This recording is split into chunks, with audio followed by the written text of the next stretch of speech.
नमस्ते विद्यार्थियों, विद्या भारती की ऑनलाइन कक्षा में आपका हार्दिक स्वागत है, अभिनंदन है। हमने लेसन 6 कंप्लीट कर लिया था। आज हम लेसन 5 जिसका नाम है दैनिक जीवन में रसायन का अध्ययन करेंगे।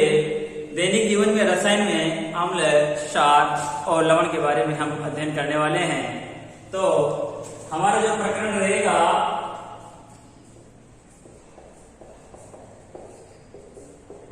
हमारा प्रकरण जो है लेसन 5 दैनिक जीवन में रसायन का महत्व है। इसमें पढ़ने वाले हैं हम अम्ल, क्षार व लवण के बारे में अध्ययन करेंगे। एसिड, बेस एवं साल्ट के बारे में अध्ययन करेंगे। अब इसमें क्या है, अलग अलग वैज्ञानिकों के द्वारा अलग अलग संकल्पनाएं, कॉन्सेप्ट दिए गए, उन सब के बारे में हम अध्ययन करेंगे। सबसे पहले हम एसिड के बारे में अध्ययन करेंगे। अम्ल क्या होते हैं?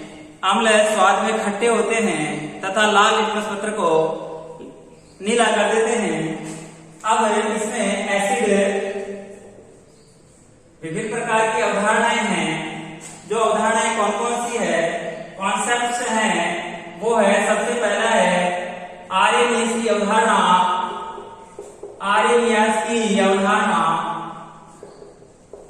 दूसरी है हमारे पास ब्रॉन्स्टेड एवं लोरी की संकल्पना। और जो थर्ड है वो है लुईस की अवधारणा। इन अवधारणाओं का हम अध्ययन करेंगे। इन अवधारणाओं के अनुसार एसिड किसे कहते हैं, बेस किसे कहते हैं। सबसे पहले आप लिखेंगे आर्यनियस के अनुसार एसिड किसे कहते हैं। आर्यनियस के अनुसार अम्ल क्या होते हैं। How to define acid. सबसे पहले राइट डाउन एसिड।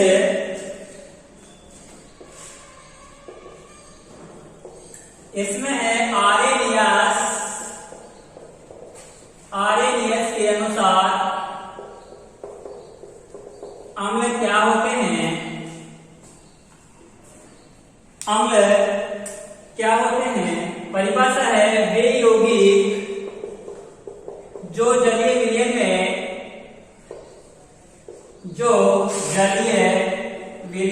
घुलकर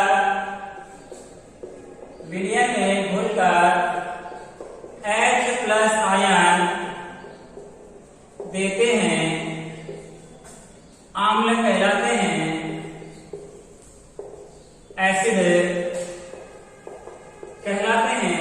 देखिए, जैसे कोई HX एसिड है, HX को यदि आप जलीय विलयन में घोलते हैं तो वो H+ और X नेगेटिव में कन्वर्ट हो जाता है, लेकिन जो H+ था वो H2O के संपर्क में आकर के H3O पॉजिटिव या हाइड्रोनियम आयन का फॉर्मेशन कर लेता है। देखते हैं हम एग्जांपल। देखिए, HX कोई एसिड है, यदि इसको आप जलीय विलयन में डिसोल्व करते हैं तो ये H+ X नेगेटिव में कन्वर्ट होता है। जो ये H+ है वो H2O के संपर्क में आता है, पड़ा रहता है, और यही जलीय विलयन है, तो ये बनाता है हमारे पास H3O पॉजिटिव, और इसको क्या बोला जाता है? हाइड्रोनियम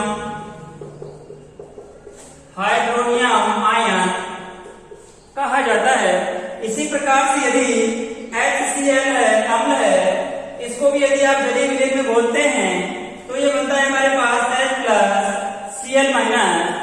अब ये हमारे पास जो H+ है, इस H+ को H2O के साथ में कन्वर्ट अभिक्रिया करवाते हैं तो ये भी बनाता है H3O पॉजिटिव का फॉर्मेशन कर लेता है। इस प्रकार से हम आर्यनियस के अनुसार एसिड के बारे में संक्षिप्त जानकारी। अब इसके पश्चात आरएनएस के अनुसार भी एसिड दो प्रकार के होते हैं, प्रबल अम्ल और दुर्बल अम्ल। देखिए आप इसका स्क्रीनशॉट लेना चाहें ले सकते हैं।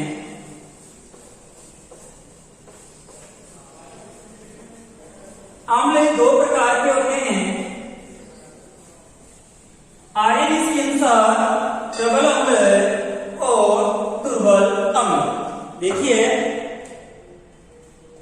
अम्ल दो प्रकार के होते हैं, आरएनएस के अनुसार ही चल रहा है। दो प्रकार के होते हैं, पहला है प्रबल अम्ल,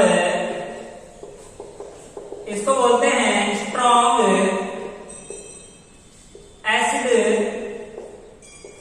स्ट्रॉन्ग एसिड नाम से पता चल रहा है, स्ट्रॉन्ग एसिड किसे कहते हैं? वे यौगिक जो जलीय विलयन में घुल करके अधिक मात्रा में H+ डोनेट करते हैं, क्या कहलाते हैं? प्रबल अम्ल कहलाते हैं।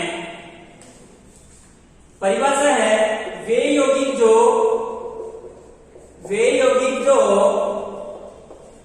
जलीय विलयन में घुलकर अधिक मात्रा में H+ आयन देते हैं, प्रबल अम्ल कहलाते हैं।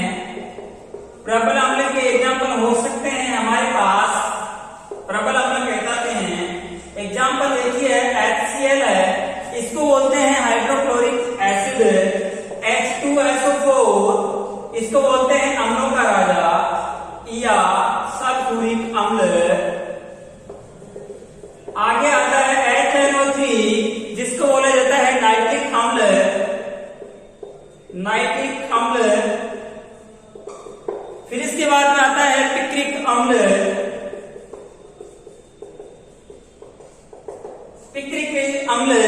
ये सभी इसकी एग्जाम्पल हैं, प्रबल अम्ल के उदाहरण हैं। इसके बाद आता है हमारे पास एक और चीज आती है आपके HCl प्लस HNO3, या इसको आप अनुपात के रूप में लिख सकते हैं। 3 भाग HCl होगा, 1 भाग HNO3 होगा। इसको बोला जाता है अम्लराज या एक्वारेजिया। इस एक्वारेजिया का उपयोग कौन करता है? इस एक्वारेजिया का उपयोग सुनार गहनों की सफाई करने में करता है। पूछा जाता है, वेरी इंपॉर्टेंट है, आप इसको अच्छे से ध्यान रखें। HCl और HNO3 का जो अनुपात होता है वो निश्चित अनुपात होता है, 3:1 के अनुपात में। यदि इनको मिलाया जाता है तो एक्वारेजिया कहलाता है, और इसका उपयोग कहाँ किया जाता है? सुनार गहनों की सफाई करने में करता है। इसके बाद आप इसका स्क्रीनशॉट ले सकते हैं। इसके बाद आता है दुर्बल अम्ल। अम्लों के दो प्रकार थे,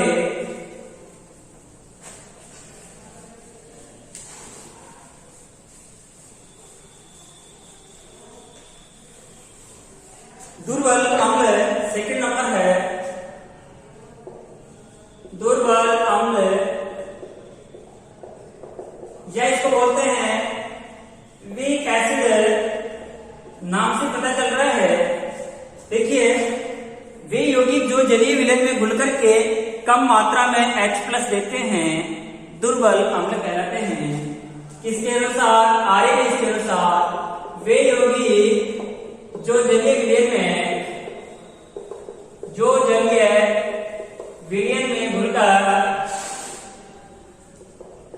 घुलकर कम मात्रा में H+ आयन देते हैं, दुर्बल अम्ल या वीक एसिड कहलाते हैं। एग्जाम्पल के रूप में आप दे सकते हैं HCOOH, इसको इसको बोला जाता है फॉर्मिक अम्ल। दूसरा है आपके पास एग्जांपल HCN, जिसको बोलते हैं हाइड्रोसाइनिक अम्ल। हाइड्रोसाइनिक अम्ल। थर्ड है आपके पास CH3CH2OH, इसको बोलते हैं आप एथेनॉल। इसके बाद एग्जांपल है acetic acid CH3COOH, acetic acid. इसके बाद एक एग्जांपल और लिख सकते हैं आप बेंजोइक अम्ल। बेंजोइक अम्ल देखिए, बेंजोइक अम्ल का जो फॉर्मूला होता है ये होती है आपकी बेंजीन, और इस पर यदि हम कार्बोक्सिलिक एसिड COOH लगा देते हैं तो ये कौन सा कहलाता है? बेंजोइक एसिड कहलाता है। इसका देखिए आप एक अपवाद है, अपवाद के रूप में आप देख सकते हैं सभी कार्बनिक अम्ल दुर्बल अम्ल होते हैं, लेकिन जो पिक्रिक एसिड होता है वो इसका अपवाद होता है। आप इसका स्क्रीनशॉट ले सकते हैं, नोट लगा करके लिखेंगे।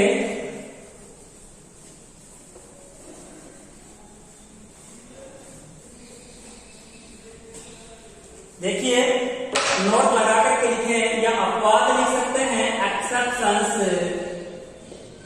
नॉट, सभी कार्बनिक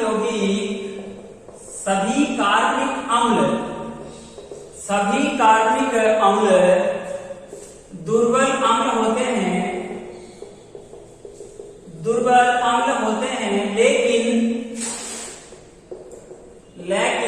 इसका एक अपवाद है जो निम्न प्रकार से है। वो क्या है? आप देखिए, पिक्रिक अम्ल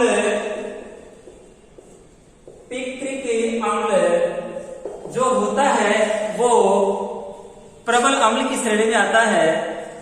इसका जो फॉर्मूला होता है आप इसको देख सकते हैं, ये बेंजीन होती है, इस पे आपने OH लगा दिया, इधर NO2,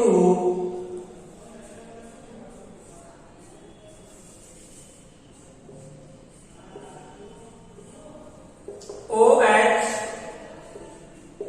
NO2, यहां पे NO2, इसको यदि नंबरिंग देना चाहें 1 2 3 4 5 6 6 कार्बन की वलय है, तो देखिए 2, इसका जो IUPAC नोमेनक्लेचर होगा वो है 2 4 6 ट्राइनाइट्रो फिनॉल, 2 4 6 ट्राइनाइट्रोफिनोल जो है इसका IUPAC नाम है। इसके बाद आता है RNA। इसके अनुसार ही क्षार भी दो प्रकार के होते हैं। सबसे पहले हम लिखेंगे क्षार की डेफिनेशन। क्षार जो होते हैं स्वाद में कड़वे होते हैं तथा इनको छूने पर ये लसलसे लगते हैं तथा दाहक प्रकृति के होते हैं। सबसे पहले RNA के अनुसार ही हम लिखने वाले हैं डेफिनेशन क्षार की। बेस किसे कहते हैं?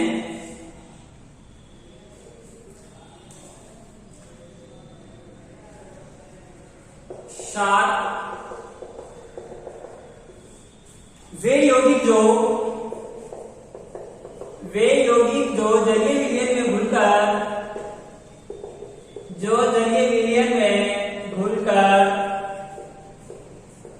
OH माइनस या इसको बोलते हैं हाइड्रोक्सिल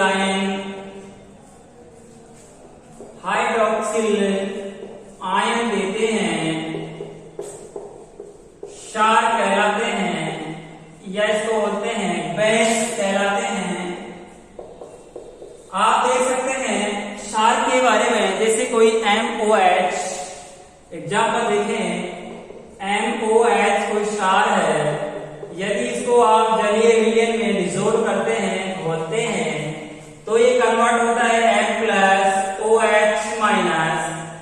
इसी प्रकार से क्षार दूसरे हो सकते हैं MgOH का होल ट्वाइस।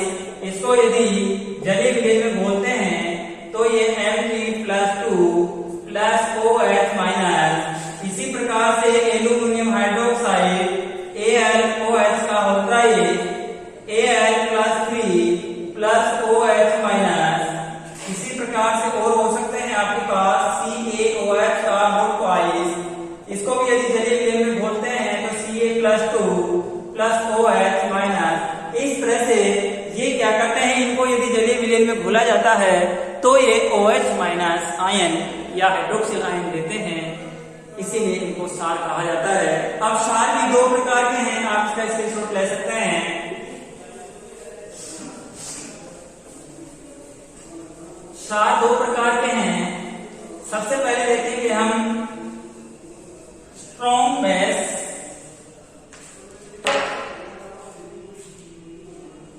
प्रबल क्षार, या इसको बोलते हैं स्ट्रॉन्ग बेस। नाम से ही पता चल रहा है हमारे को कि प्रबल क्षार किसे कहते हैं। वे यौगिक, परिभाषा लिखें आप, वे यौगिक जो जलीय विलयन में घुलकर अधिक मात्रा में OH- आयन देते हैं, प्रबल क्षार कहलाते हैं, बेस कहलाते हैं।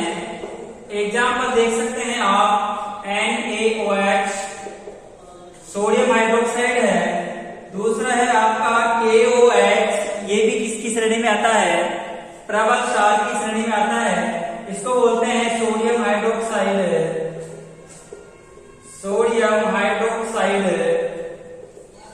इसके बाद में यह है पोटेशियम हाइड्रोक्साइड। इसके बाद में है एग्जाम्पल RbOH रुबिडियम हाइड्रोक्साइड।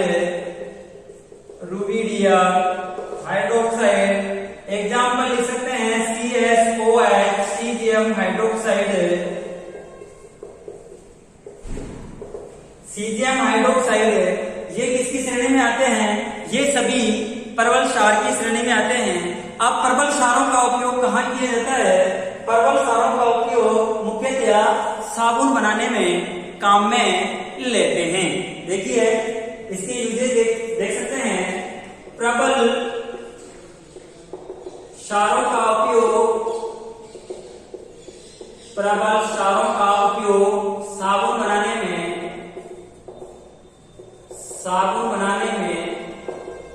किया जाता है।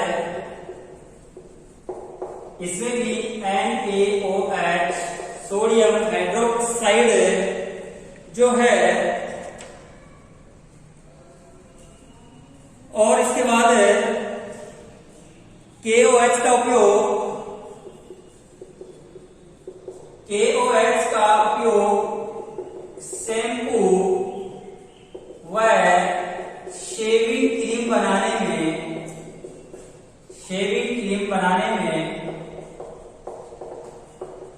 किया जाता है। इसके बाद में आता है आपका, आप इसका स्क्रीनशॉट ले सकते हैं। इसके बाद में आता है आपका दुर्बल क्षार।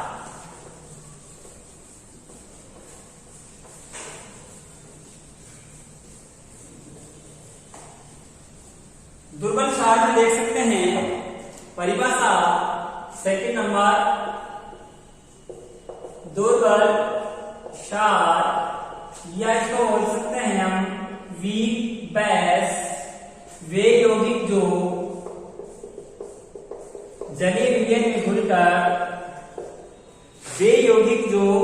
जलीय विलयन में घुलकर कम मात्रा में OH- देते हैं, दुर्बल क्षार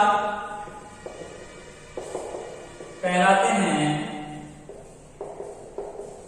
दुर्बल क्षार कहलाते हैं। एग्जाम्पल देख सकते हैं आप, NH4OH, इसको बोलते हैं हम अमोनियम हाइड्रोक्साइड, अमोनियम हाइड्रोक्साइड। इसके बाद में एग्जाम्पल देख सकते हैं MgOH का होल ट्वाइस, इसको बोलते हैं मैग्नीशियम हाइड्रोक्साइड, मैग्नीशियम हाइड्रोक्साइड। इसको बोलते हैं एंटा एसिड। इसका उपयोग कहां किया जाता है? अति अम्लता में, अति अम्लता में दुर्बल क्षारक का उपयोग किया जाता है, किया जाता है। इसके बाद में है AlOH का होल थ्राइस, इसको बोलते हैं एल्यूमिनियम हाइड्रोक्साइड। इसके बाद में है एग्जाम्पल कैल्शियम हाइड्रोक्साइड, इसको बोलते हैं कैल्शियम हाइड्रोक्साइड।